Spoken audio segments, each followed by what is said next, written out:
এরকম পাট পাতা নেবে, 3টে পাট পাতা আমি নিয়ে নিয়েছি এখানে। এবার যেহেতু পাতাগুলো একটু বড়, আমি পাতাগুলো একটু মুড়িয়ে নেব, ভাঁজ করে ছোট করে নেব। এই ছোট হয়ে গেল। এবার ব্যাটারের মধ্যে ডোবাবে পাতাগুলোকে, ভালো করে ব্যাটারটা লাগিয়ে তারপরে ডুবন্ত তেলে ছেড়ে দেবে। এরকম করেই দেখো আমি কতগুলো পাতা ভাঁজ করে রেখেছি।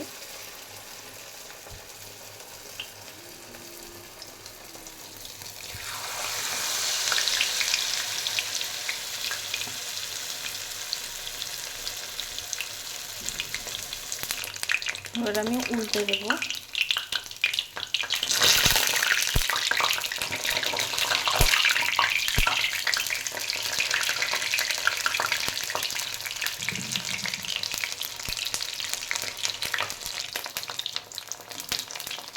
বড়া রেডি।